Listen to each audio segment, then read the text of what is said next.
بسم الله الرحمن الرحیم. الحمد لله و صلاة و سلام علی حبیبی و مولای رسول الله و علی آله و صحبه و من والاه. عزیزان، برخی از مفاهیم بسیار اشتباه است که به خورد ما میدند و ما هم بدون توجه با یک سادگی و یک به صورت بسیار ابلهانه اون رو قبولش میکنیم و بهش هم بسیار افتخار میکنیم که ما حرف درستی میزنیم، گرچه که اون حرف بسیار بچگانه، بسیار ناعاقلانه و ابلهانه میتونه باشه. اینی که به اصطلاح میگن زندگی بچه کمتر زندگی بهتر، یه دروغ است که به خورد ما دادن، ما هم باورش کردیم. در واقع اینطوری هست که هرچه بچه بیشتر زندگی بهتر. تصور کنید اون خیلی از خانواده ها میان زندگیشون رو به هم میریزن. چرا؟ چون آقا بچه میخواد، خانم نمیخواد، خانم بچه میخواد، آقا نمیخواد، دعوا و مرافع اونا، در حالی که مصدر سعادتشون همین بچه است. میان بهانه ها میارن، آقا یه بچه رو میشه تربیت کرد، 10 تا رو نه. این دروغ رو کی باز به ما گفته؟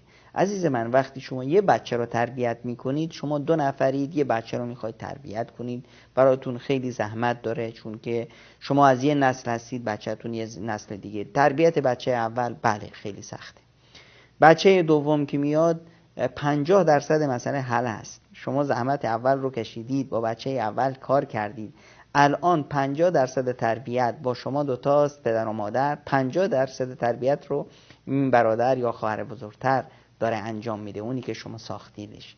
وقتی بچه سوم میاد، این به اصطلاح زحمت شما رو کم میکنه. این بچه سوم در یک محیط تربیت یافته اومده، 2 تا خواهر برادر بزرگتر از خودش داره که اونها در تربیت اون سهم عمده رو اونا دارند. الان 10% بیشتر پیش شما نیست، 90% رو اونا دارن متحمل میشن. وقتی که همینطور در یک خانواده 10 تا 15 تا 20 تا بچه هست، هر چه بچه ها اضافه میشن به همون اندازه وظیفه پدر و مادر در تربیت کمتر و کمرنگتر میشه و به اصطلاح خود به خود اون بچه چون که در یک محیط ساخته شده میاد، خود به خود تربیت میشه و بهترین تربیت.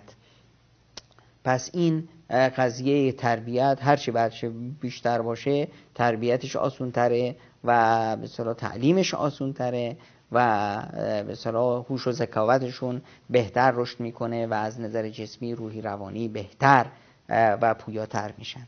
و در این حال هرچی هم به اصطلاح بچه ها بیشتر باشن، پدر مادر راحت تر میشن. فردایی که پدر و مادر فرسوده شدن، این بچه هان که به اصطلاح اگر 9 تاش خراب باشن، یکیش که درست میشه، به پدر و مادر خواهد رسید و کمک کاری اونها باشه. خاصتا به خصوص در این زندگی نوینی که ما داریم که دنیا شده مثل یه روستایی، هر یک لحظه میبینیم که بچه ها این ور اون ور پراکنده میشن، برای کار، برای تحصیل، برای موارد دیگه ای از هم جدا میشن، میرن این ور اون ور. این تماسک خانواده بر هم میخوره و اینجاست که به صورت هرچه بچه ها بیشتر باشن، احتمال اینی که پدر و مادر در کنار خودشون چند تایی از اون بچه ها رو داشته باشند که در عصای پیرشون باشند بیشتره.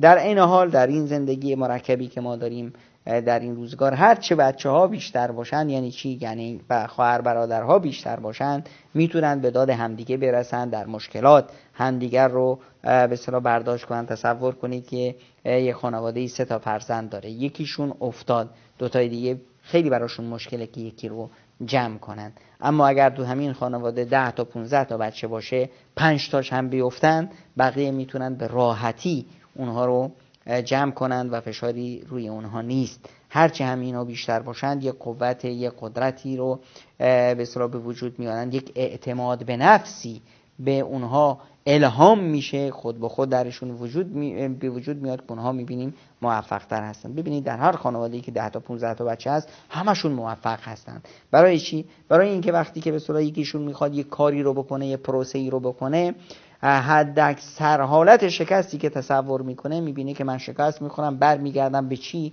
به جای صفری که در اونجا 10 تا بازوی دیگه، 15 تا خواهر برادر دارم که میتونن به من کمک کنن و از اون به اصطلاح شکست من رو بالا بکشن.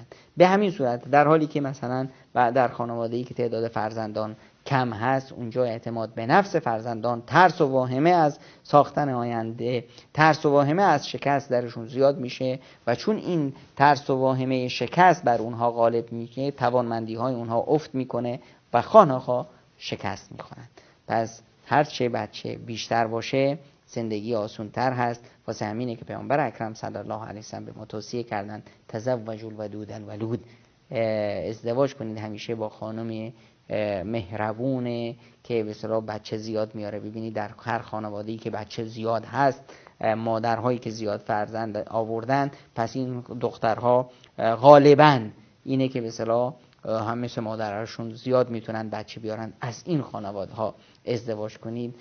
فإنی مکثر بکم الامم یوم القیامه، چرا که من در روز قیامت میخوام افتخار بکنم به شما در مقابل امتهای دیگه. پس بیاییم این فخر رو برای پیامبر اکرم صلی الله علیه وسلم بخریم. این فخر پیامبر فخر و سعادت و راحتی ماست. تنها رسیدن برای این سعادت از ما هیچی نمیخواد جز یک جو همت.